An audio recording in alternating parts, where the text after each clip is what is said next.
World cup में आज भारत का दक्षिण अफ्रीका से मुकाबला है। टॉस हो चुका है। टॉस के दौरान दक्षिण अफ्रीका ने पहले बैटिंग करने का फैसला किया है। इस वक्त की बड़ी खबर, एडन मार्क्रम ने कहा है कि विकेट बहुत अच्छी है और वैसे भी इस पिच के ऊपर 190 के आसपास के स्कोर को अच्छा माना गया है। हालांकि जब आप मुकाबले की इतिहास में जाएंगे तो भारत काफी मजबूत नजर आएगा। मसलन दोनों के बीच 31 मुकाबले, माफ कीजिएगा 35 मुकाबले अब तक खेले गए, जिनमें से 21 मुकाबलों के अंदर भारत जीता है, 13 के अंदर दक्षिण अफ्रीका जीता है, एक ड्रॉ रहा है। और यह भी महज इत्तेफाक कहिए या कुछ और, T20 जो पहला मैच भारत ने खेला 2006 में, वो भी साउथ अफ्रीका के ही खिलाफ खेला। साउथ अफ्रीका के खिलाफ 2 मैच वर्ल्ड कप में टीम इंडिया खेली और दोनों जीती है। रिकॉर्ड काफी शानदार है, लेकिन कहते हैं कि रिकॉर्ड इतिहास के पन्नों का हिस्सा होते हैं। वर्तमान में पिच और वहां पर खेलने वाले खिलाड़ियों पर सब कुछ निर्भर करता है कि उस दिन का वर्तमान क्या हो। सहयोगी सिद्धार्थ मान, स्पोर्ट्स एक्सपर्ट, हमारे साथ जुड़ गए हैं। सिद्धार्थ, क्योंकि मैं भी मानकर चल रहा था जो भी टॉस जीतेंगे वो पहले बल्लेबाजी लेंगे, क्योंकि एक अच्छी पिच है, 190 के आसपास का एवरेज स्कोर इस पिच पर रहता है। आपको लगता है कि साउथ अफ्रीका ने अच्छा फैसला लिया है पहले बल्लेबाजी करने का?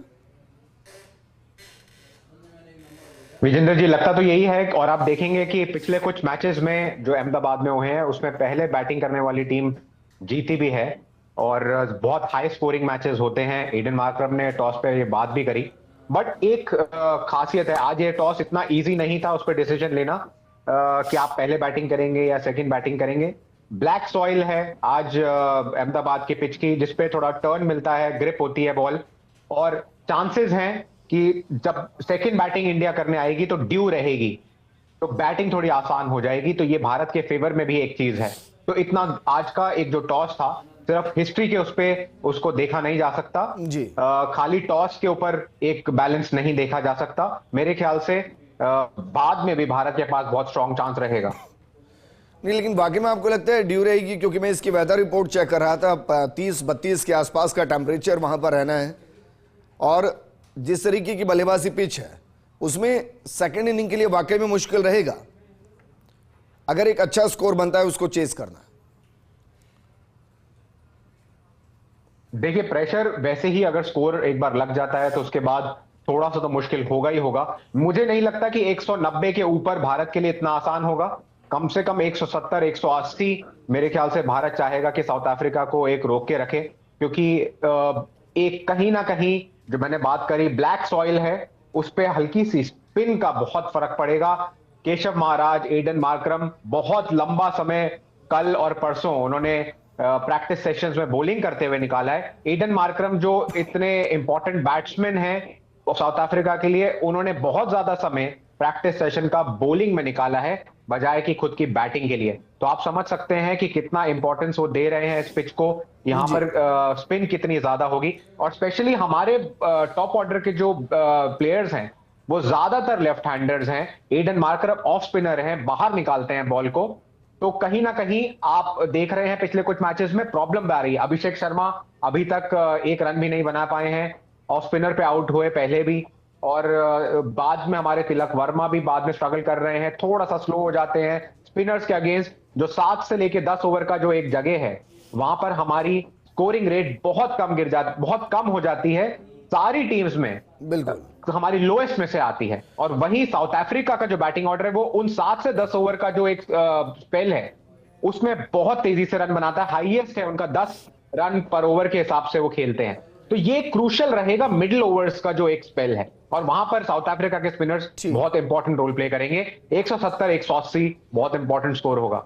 अगर मैं ये कहूं कि अगर 170 से नीचे रोकना है साउथ अफ्रीका को, क्विंटन डिकॉक को पहले या दूसरे ओवर में अलविदा करना होगा। क्योंकि अगर मैं साउथ अफ्रीका की पूरी बैटिंग लाइनअप को देखूं, हालांकि बहुत से खिलाड़ी ऐसे हैं जो एक लंबे वक्त से भारत के खिलाफ खेल रहे हैं, लेकिन क्विंटन डिकॉक का जो रिकॉर्ड है वो काबिल तारीफ है। अगर वो रुके तो स्कोरबोर्ड रुक सकता है।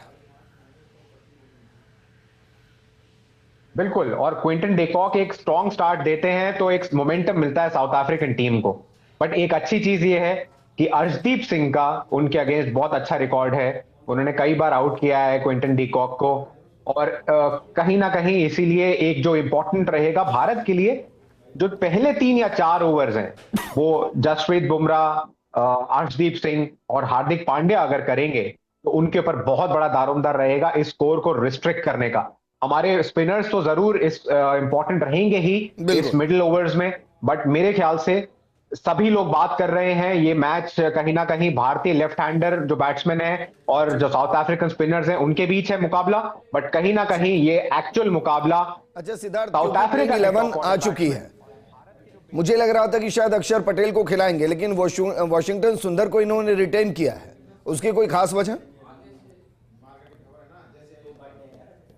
जी मुझे लगता है क्योंकि पिछले मैच में वॉशिंगटन सुंदर को एक्सटेंडेड स्पेल दिया था, वहीं पर कहीं ना कहीं हिंट लग रहा था कि साउथ अफ्रीका के अगेंस्ट उनको खिलाएंगे। मेरे ख्याल से एक वॉशिंगटन सुंदर बैटिंग में मेरे ख्याल से काफी स्ट्रांग हिटर हैं, कहीं ना कहीं उनको तवज्जो दी गई है। हालांकि मैं खुद इस डिसीजन से सहमत नहीं हूं, मुझे खुद को ये लग रहा था अक्षर पटेल खेलेंगे। अक्षर पटेल ने बहुत अच्छी बॉलिंग भी की है इस पूरे वर्ल्ड कप में और इंपॉर्टेंट कॉन्ट्रीब्यूशंस भी किए हैं, तो मेरे समझ से थोड़ा बात है, बट मैं टीम का जो एक अंडरस्टैंडिंग है वो ये देख सकता हूं कि कहीं ना कहीं भरोसा के लेवल पे बैटिंग की जो स्पेसिफिकली ज्यादा वो बैक करते हैं वॉशिंगटन सुंदर को।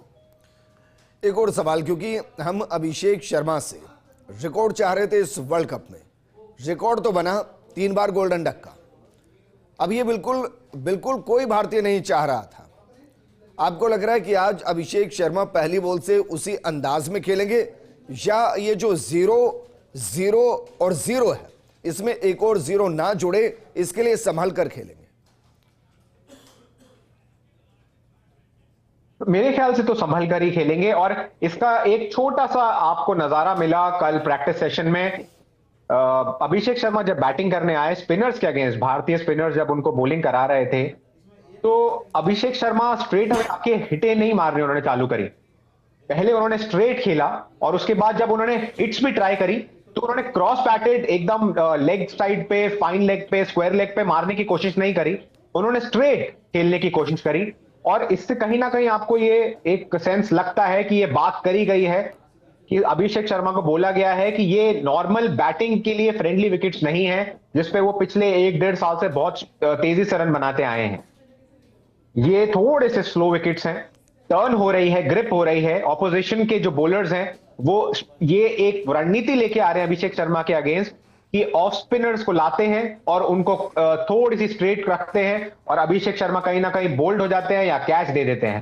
तो ये एक मुझे लग रहा है कि अभिषेक शर्मा थोड़ा आके अपने आप को समय देंगे और उसके बाद उनके अंदर इतनी एबिलिटी है कि वो बाद में मेकअप कर सकते हैं। अगर वो 7-8 ओवर आराम से खेल जाएं तो उसके बाद पूरा वो अपने जो रन मेकिंग है उसको बढ़ा सकते हैं। ठीक है सिद्धार्थ, शुक्रिया हमारे साथ जुड़ने के लिए।